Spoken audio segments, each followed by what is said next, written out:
Good evening, and boy, do we have a great episode today, which has to do with this right here. A giant movement that's sweeping all of America that's being almost completely ignored by the mainstream media. Because you see, right now, there are two competing trends in this country. On the one side, you have politicians such as Governor Pritzker over in Illinois, Governor Hochul over in New York, as well as Joe Biden in the White House, pushing for more and more gun control. And the media tends to, by and large, support this side of the argument. For instance, just earlier today, the New York Times published a phenomenal story where they refer to a gun that was used in a shooting as a, quote, semi-automatic assault pistol. I think that's a new one, even for them. However, on the other side, and this is something that, again, gets almost no attention from the media, you have a giant movement, a wave across the whole country of counties becoming Second Amendment sanctuaries. And the reason that I say that it's a giant movement is because as of right now, as of today, over 61% of U.S. counties have in fact become Second Amendment sanctuaries. 61%. That means in practical terms that over 3/5 of all counties in this country have put into place either resolutions or specific pieces of legislation, making it such that they will protect the Second Amendment against all encroachments by the federal government. And this movement is very broad, spanning the entirety of the country. And right before I show you this map on full screen, I hope that if you appreciate content like this, you do take a quick moment to smash both those like and subscribe buttons so this video, as well as this news, can be shared out with ever more people. Now, here's a map of the whole country showing which counties have in place these Second Amendment protections. And for your reference, you can find this map for yourself over on a website called sanctuarycounties.com. Now, the counties marked in green are those that have passed either Second Amendment resolutions or they have passed legislation declaring themselves to be Second Amendment sanctuaries. The counties marked in blue, they are the counties which are inside of a state which passed Second Amendment legislation, for instance, like the state of South Carolina. And then those marked in purple are the counties that are both inside of a state which passed Second Amendment legislation, but then the county itself also passed Second Amendment legislation as well. And so, in total, when you add them all up, 1,930 counties throughout the whole country are protected by some form of Second Amendment sanctuary legislation at either the state level, the county level, or both. Now, these protections come in the form of laws, executive proclamations, resolutions, as well as constitutional carry legislation, which in some way, shape, or form breaks the residents of the county free from the gun restrictions coming from the federal government. As an example of what these laws look like in practice, here's what the governor of Missouri signed. It's called the Second Amendment Preservation Act, and it essentially nullified all federal gun laws within the state of Missouri. Here's specifically what the relevant section of that law states, quote, "It shall be the duty of the courts and law enforcement agencies of Missouri to protect the rights of law-abiding citizens to keep and bear arms within the border of the state from infringements of the federal government."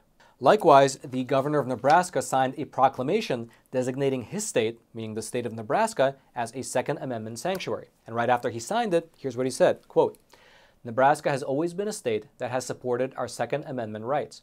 As a symbol of that support, I am signing a proclamation declaring Nebraska a Second Amendment sanctuary state, and with my signature, it will be official." Then you have individual counties, like for instance Elko County over in the state of Nevada, passing county-level resolutions which declare that the Bill of Rights will be upheld even if it means standing up against either state or federal authorities. Here is part of what the resolution passed in Elko County specifically said in this front, quote, "The abuse of the constitutionally protected rights of the citizens will be dealt with as criminal activity." And of course, you have examples like the state of Texas, which put into place a constitutional carry law, which allows citizens to carry handguns without a license, because the thinking goes that their license, after all, is the Second Amendment. And so, as we mentioned a moment ago, when you add all these up, you get a total of 1,930 counties that have in place some form of Second Amendment sanctuary protection, either at the state level, the county level, or some combination of the two. However, one thing that's not reflected in that map that we looked at earlier are the counties where they don't necessarily have any legislation on the books, but the local sheriffs there have said that they will not enforce any infringements on the Second Amendment. For instance, if we look at the map, we'll see that in the state of Utah, only a handful of counties have passed Second Amendment resolutions. However, about a year and a half ago, every single sheriff in the state of Utah, meaning the sheriff in every single county, they signed a joint letter saying that they will safeguard the Second Amendment. Here was part of what their letter said, quote, "Importantly, the Second Amendment of our divinely inspired Constitution clearly states, the right of the people to keep and bear arms shall not be infringed. We hereby recognize a significant principle underlying the Second Amendment. The right to keep and bear arms is indispensable to the existence of a free people. as your elected sheriffs, we individually and collectively pledge to do everything within our power to steadfastly protect the Second Amendment and all other individual rights guaranteed by the Constitution. And indeed, as we learned just last week, these types of letters, resolutions, and proclamations, they're not just empty words on paper. They have real consequences, just like with what happened over in Illinois last week, which we'll get to right after I'll show you this beautiful coin. This right here is an American Walking Liberty 1-ounce gold coin. And typically, I order at least one of these from our sponsor, American Hartford Gold, every single month. The reason I do so is because, as you likely know, the inflation rate in this country is the highest that has been in, the last 40 years now. Everything like the price of food, the price of housing, the price of gas is absolutely going through the roof. And in fact, market experts like the CEO of JP Morgan Chase, he's not only predicting a recession, but he's even using words like unprecedented economic hurricane. And so listen, I absolutely do not give you any financial advice, but I would recommend that you do what I do, which is pick up the phone and call American Hartford Gold. Their super friendly staff can help you diversify your portfolio by either getting physical gold and physical silver delivered directly to your doorstep like I do, or deposited directly into your IRA and your 401k accounts. They make the entire process super simple. And actually, besides me, they have an A+ rating with the Better Business Bureau with quite literally thousands of satisfied clients around the country.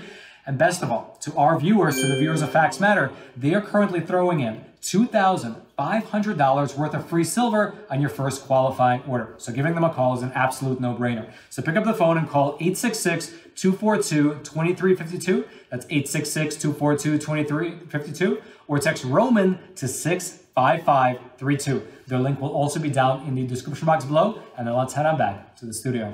And so these letters, pieces of legislation, proclamations, and resolutions, they carry real weight. As an example, and this is something that we discussed in greater detail in a prior episode, just last week, when the governor of Illinois signed into law a new bill, which made it illegal to buy, sell, or manufacture assault weapons within the state, well, about 90% of the sheriffs in Illinois, they came out and they said that they will not be enforcing the ban. They collectively said that it was unconstitutional and that it wouldn't be enforced. And wouldn't you know it, since we aired that episode just last week, a judge in the state agreed with them. Just 2 days ago, a state judge over in Illinois issued an official restraining order against that new law, saying, among other things, that it was an egregious violation of the Illinois state constitution. Within his 11-page order, here is specifically what he said, quote, "This court finds that plaintiffs, meaning the gun owners, in fact have a constitutional fundamental right that is subject to strict scrutiny and is protected by the Constitution of Illinois and the Constitution of the United States.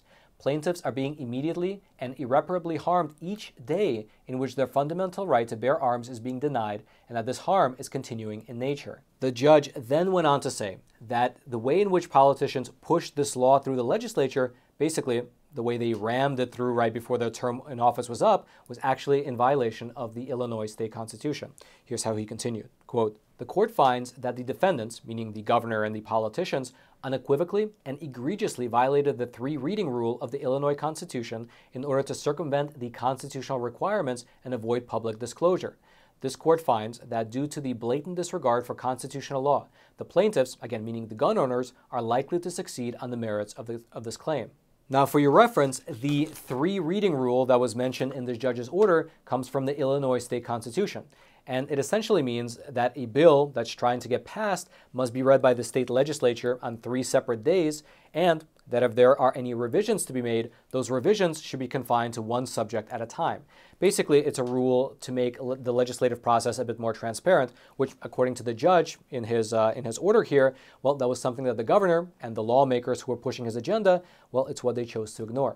And so, based on that, the judge issued a restraining order against this new law while the case is still playing itself out in court. Although it is worth noting that this is a temporary restraining order which only applies to the 866 plaintiffs in this particular case. It does not apply to every gun owner throughout the entire state of Illinois. However, given what the judge actually wrote in his order, it does appear that there's a very high chance that the law will be overturned entirely before the case concludes. And as you can imagine, the governor wasn't too pleased with this judge's decision. Here was specifically what the Illinois governor, Mr. J.B. Pritzker, here's what he said as a response to this judge's order. Quote, "This decision is not surprising. Although disappointing, it is the initial result we've seen in many cases brought by plaintiffs whose goal is to advance ideology over public safety. I look forward to the next steps in this case and receiving the decision this case merits." And so the legal battle continues. If you'd like to read either the court documents from this particular case, or if you'd like a breakdown of the 1,930 counties that have become Second Amendment sanctuaries, including a list of the counties in every single state, I'll throw all my research notes down into the description box below this video for you to check out. And of course, all I ask in return is that if you haven't already, take a quick moment to smash that like button, as well as that subscribe button. That way, not only can this video be shared out to ever more people, but when you smash that subscribe button, you can get our videos delivered directly into your newsfeed every time we publish them. And then, until next time, I'm your host, Roman from the Epoch Times. Stay informed, and most importantly, stay free.